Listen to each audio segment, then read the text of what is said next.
तो हेलो मेरे प्यारे स्टूडेंट, आप सब कैसे हैं? आई होप आप मस्त होंगे। तो इस वीडियो हम क्लास 12 कक्षा 12 के हिंदी के बारे में बात करेंगे, ठीक ना। तो चैप्टर वाइज इम्पोर्टेंट गद्यांश चल रहा है इस समय, ठीक ना। ये लेक्चर तीसरा है। इससे पहले 2 लेक्चर अवेलेबल है चैनल पे। अगर वो वीडियो में नहीं देखा है तो इस वीडियो के डिस्क्रिप्शन में लिंक दे दिया हूँ, वो वीडियो आप जरूर देखिए, ठीक ना मेरे प्यारे स्टूडेंट। 10 नंबर का आपका गद्यांश पूछता है, इससे हम किसी भी कीमत पे नहीं छोड़ेंगे, चाहे कुछ भी हमें करना पड़ जाए। ठीक, आप समझ रहे हैं कि नहीं मेरी बात? चाहे कुछ भी करना पड़ जाए, ये 10 नंबर तो नहीं छोड़ेंगे, चाहे कुछ हो जाए। ठीक, इसलिए हम अभी गद्यांश का चैप्टर वाइज चल रहा है। एक वीडियो और आएगी तो आपका संपूर्ण रूप से ये चैप्टर खत्म हो जाएगा, ठीक ना मेरे प्यारे स्टूडेंट। चलिए वीडियो को स्टार्ट करते हैं। इससे पहले चैनल पे आप नए हैं तो चैनल को जरूर सब्सक्राइब करिए, ठीक ना मेरे प्यारे स्टूडेंट, क्योंकि मैं आपका पूरा कोर्स कंप्लीट कराने वाला हूँ। तो चलिए देखते हैं हम थोड़ा महत्वपूर्ण गद्यांश। देखिए, साहित्य, कला, नृत्य, गीत, आमोद प्रमोद पैराग्राफ है। ठीक, यहाँ से ले शुरू में आपको देखिए, पहले रुझे हम आपको पेपर में ही दिखा दे रहे हैं, देख लीजिए। 2022 सामान्य हिंदी का पेपर है, ठीक ना, इसी में आपको दिखा दे रहे हैं।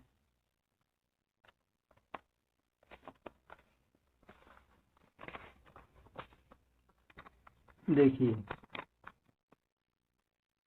10 नंबर का पूछा था, 10 नंबर का। साहित्य, कला, नृत्य, गीत, आमोद प्रमोद। देखिए, साहित्य, कला, नृत्य, गीत, आमोद प्रमोद। देखिए यहाँ से लेके यहाँ तक पैराग्राफ है, स्वास्थ्यकर है। देखिए, स्वास्थ्यकर है, यहाँ से लेके यहाँ तक पैराग्राफ है और रेखांकित से, यद्यपि बाह्य रूप की दृष्टि से। ठीक, देखिए यहाँ पे रेखांकित अंश है, यद्यपि बाह्य रूप की दृष्टि से। सब कुछ आपको रियल करा जाएगा, आपको टेंशन लेने की जरूरत नहीं, आपका परसेंटेज अच्छा बनेगा इस चैनल से। आप अगर अपनी प्रिपरेशन करते हैं तो बहुत सारा हमने पेपर रखा है, ठीक ना मेरे प्यारे स्टूडेंट। चलिए कंटिन्यू करते हैं। देखिए, साहित्य, कला, नृत्य, गीत, आमोद प्रमोद, इतना बड़ा पैराग्राफ रहेगा, बीच में और कुछ लिखा है मैंने नहीं लिखा है। तो पहले आपको इतना चीज ध्यान में रखना है कि सबसे पहले लिखा हो, लास्ट में लिखा हो, ठीक। और जो रेखांकित अंश है, रेखांकित पहले ये लिखा रहेगा, फिर लास्ट में लिखा रहेगा, और बीच में भी रेखांकित अंश रहेगा। तो आप समझ जाइएगा, ठीक ना मेरे प्यारे स्टूडेंट। आप लोग तो यार इंटर के स्टूडेंट हो, आप लोग को समझाने की आवश्यकता नहीं है, आप लोग इतने स्मार्ट हो, मुझे मालूम है।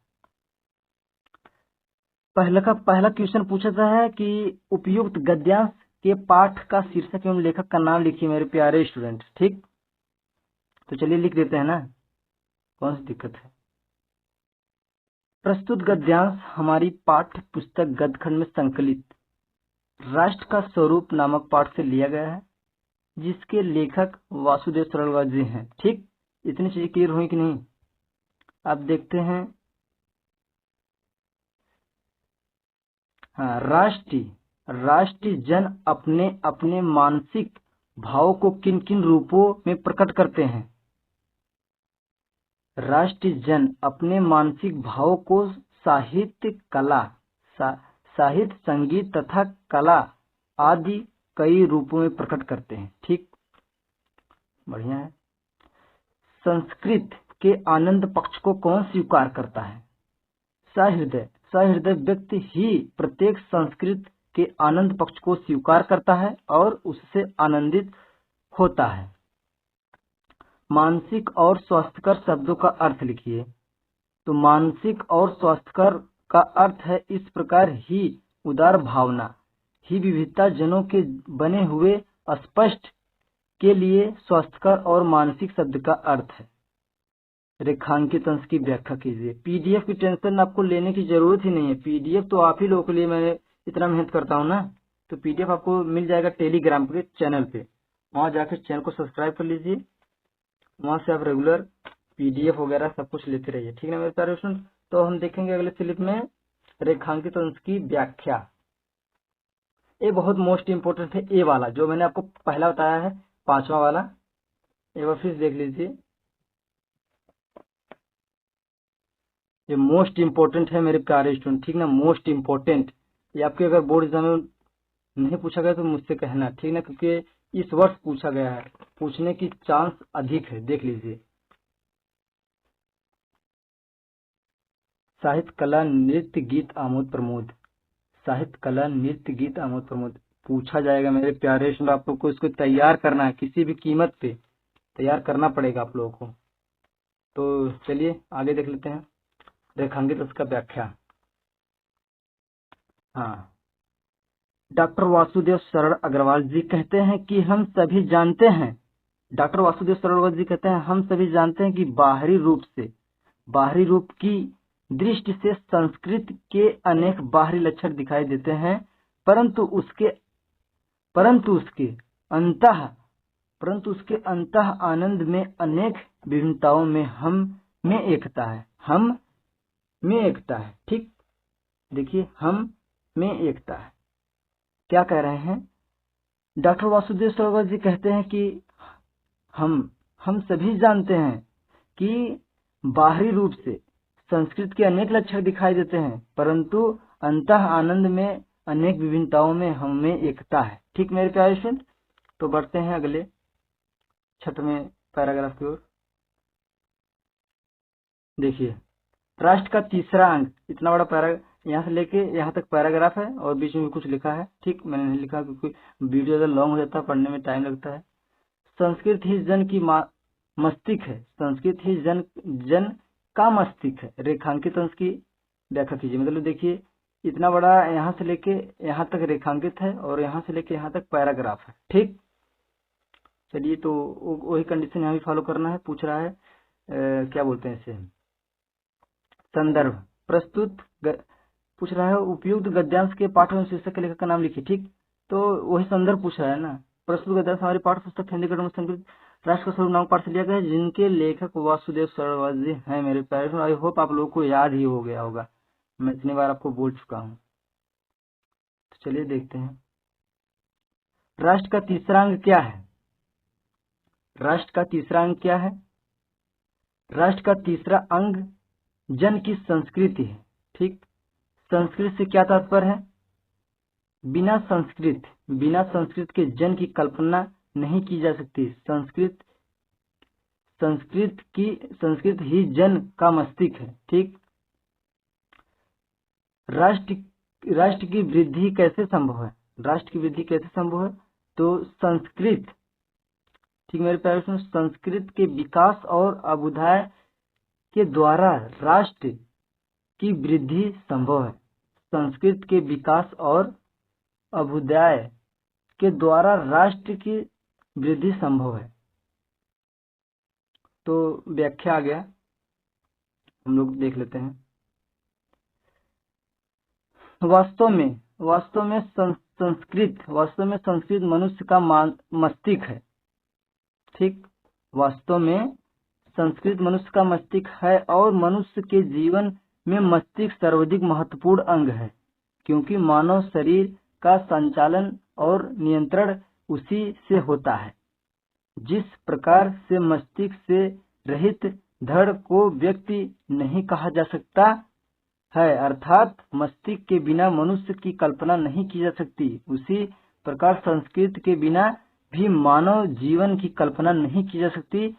ठीक, नहीं की जा सकती। इसीलिए संस्कृत के विकास और उसकी उन्नति में ही किसी राष्ट्र का विकास, उन्नति और समृद्धि निहित है। ठीक मेरे प्यारे फ्रेंड्स, ये चैप्टर इतना मोस्ट इम्पोर्टेंट है, इससे क्वेश्चन तो बनेगा ही बनेगा, मुझे यकीन है। तो आगे देख लेते हैं अगला 7वां पैराग्राफ। ठीक, माता अपने पुत्रों को समान भाव, पैराग्राफ है यहाँ से लेकर यहाँ तक, बीच में भी लिखा रहेगा।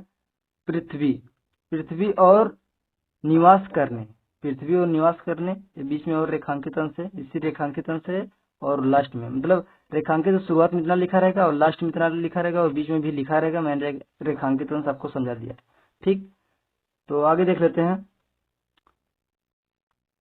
उपयुक्त गद्यांश के पाठ के लेखक का नाम लिखिए। मतलब वो संदर्भ भी पूछ रहा है, तो आपको क्या करना है कि प्रस्तुत गद्यांश हमारी पाठ पुस्तक हिंदी गद्यखंड में संकलित राष्ट्र का स्वरूप नामक पाठ से लिया गया है, जिनके लेखक वासुदेव शरण जी हैं मेरे प्यारे स्टूडेंट, आपको याद ही हो गया होगा। ठीक, तो पुत्र को समान भाव से कौन रखती है? तो पुत्र को समान भाव से पृथ्वी माता रखती हैं। समान अधिकार का भागी कौन है? तो देख लेते हैं। इस पृथ्वी पर निवास करने वाला प्रत्येक पृथ्वी पर अपने जन्म के समय से उसी ही समान अधिकार का भागीदारी है। मतलब जो इस पृथ्वी पर जन्म ले लिया उसी इस पृथ्वी का भागीदारी है, ठीक, उसका अधिकार पृथ्वी पर रहने के लिए। और पृथ्वी का किसका विस्तार अनंत है? इस पृथ्वी पर निवास करने वाले व्यक्तियों का विस्तार अनंत है। वे इस विस्तृत भूमि पर अरबों की संख्या में बसे हुए हैं, ठीक। अनंत और जनपद शब्द का अर्थ लिखिए। अनंत का मतलब अर्थ है जिसका अंत ना हो, अंतहीन। जनपद का अर्थ है जिला, ठीक। माता अपने सब पुत्रों को किसी भाव से चाहती है। माता अपने पुत्रों को किस भाव से चाहती है? माता अपने सब पुत्रों को समान भाव से चाहती है। रेखांकित अंश की व्याख्या लिख लेंगे हम। मातृभूमि का विस्तार अनंत है। यहाँ दूर दूर तक मैदान, जंगल, पर्वत, नदी, समुद्र आदि का विस्तार है, ठीक, देखने को मिलता है।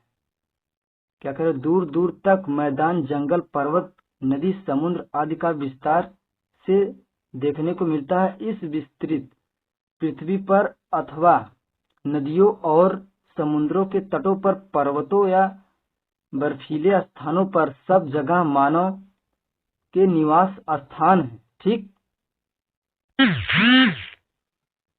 अनेक गांव, कस्बे, नगर और जिले, ठीक, नगर और जिले मानव जन, क्या कह रहा है, मानव जन की आबादी से भरे पड़े हैं। इस प्रकार इस अंतहीन पृथ्वी के समान इस पर निवास करने वाले लोगों का विस्तार भी अनंत है, ठीक मेरे प्यारे स्टूडेंट। तो चलिए मिलेंगे आपसे नेक्स्ट वीडियो में। अब तक के लिए धन्यवाद। चैनल पे नए हैं तो चैनल को प्लीज सब्सक्राइब कर लीजिएगा, ठीक ना मेरे प्यारे स्टूडेंट। चलिए मिलेंगे आपसे नेक्स्ट वीडियो में।